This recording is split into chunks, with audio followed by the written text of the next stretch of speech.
Makadi mama. Tinofara yedu. Mabva kupi? Mozambique. Mozambique. All the way from Mozambique. Kupi kwacho ku Mozambique mama? Manika. Manika. Exactly. Rovera maoko mama all the way from Mozambique. Amaita zvakanaka mauya kuno ku Zimbabwe. Amen. Kune zvakanaka zvakawanda. Amen. Mukaenda pane panonzi pamashwede ipapo. Panochikwa zvinonaka naka ipapo.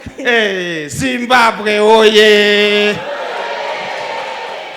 Now inzwai mama nyaya iri pano. What's Lionel? Mwana wangu. Lionel. Mwana wangu. Leonel.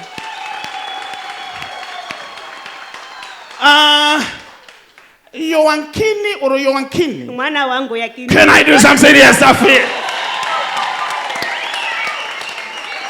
Ndoda kuti mwararo pafadza muri yenyu mama. Amen. Ndizo. Ndizvo chaizvo. Maita zvakanaka mauya amuna kufambira mahara. Amen. Nekuti kuno kumunopiwa chiprofita. Amen. Chakaringana nemi. Amen. Amen. Demonstrating the prophetic martial arts per excellence.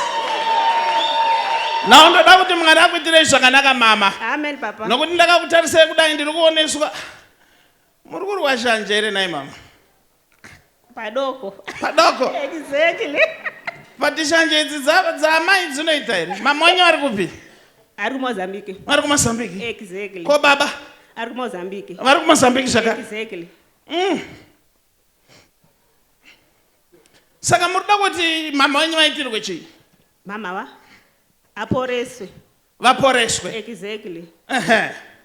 Kotomboti somebody say 1, 2, 3, 4, 5, 6, 7, 8. I love it.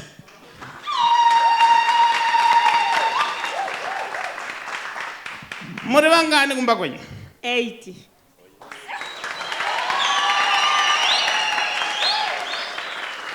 Now, kana munaka danana nemwana mudiki kwaari munoda?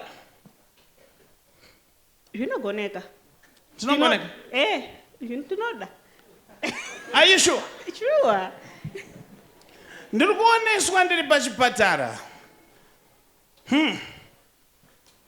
Aimboshanda pachipatara ndiani? Papa, inini nehama dzangu. Imimi nehama dzenyu? Exactly. Nemurume wenyu zvakare? Murume wangu teacher. Murume ndi teacher. But muri kuti imimi baba vaishanda pachipatara? Exactly. Vane vakadzi vangani baba? Wairi. Mama asiyana nawo andi mukadzi wechipiri. Wani mukadzi wechipiri. Vane mukadzi wechipiri? Exactly. Asi mukadzi wechipiri uyo akaenzana nani?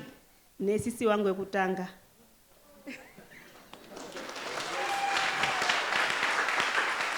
Ndokubva ndatanga nekukubvunzai kuti zvinoita here kuti murwe shanje dzamai? Azviite. Chipasiyei pakadaro. Zvakanaka. Kana vachinetsana vachanetsana vegako. Zvakanaka. Asi ndanzi ini ndiropafadzei nevana vamai venyu. Amen. Nemarriage yenyu ifambe zvakare. Amen. Ndepai ruoko. Makorokoto mama. Mwari anokudai. Endai munogara pasi.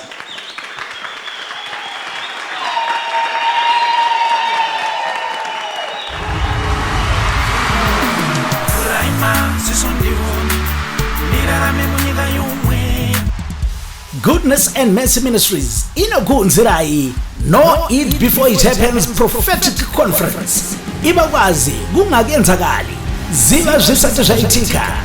No Eat Before It Happens Prophetic Conference iri kutanga Friday 30 May 2025 kusvika Sunday 1 June 2025 pa Goodness and Mercy Ministries. Mwina Prophet T Freddy. I-conference iqala ngoLwesihlanu 30 May iziyephela ngesonto mhla ka 1 June 2025 Goodness and Mercy Ministries. Friday 30 May 2025 kuvana 6 p.m. kusvika na 9 p.m. Saturday 31 May 2025 kuvana 6 p.m. kusvika na 9 p.m. Kuchiti Sunday 1 June 2025 kuvana 10:30 makuseni kusvika na 3 maskati. Tinenge tiri pa Goodness and Mercy Ministries, corner High Glen Road na Mushaya Bande Road, Glenora B, Harare. Tibate shayo ucingo u 0712 528 094 kana pa 0778 059 270. Prophet T Freddy wanoti hazvibvumidzwe kuti paitike chinhu chisina kumbobvira chakaprofitwa.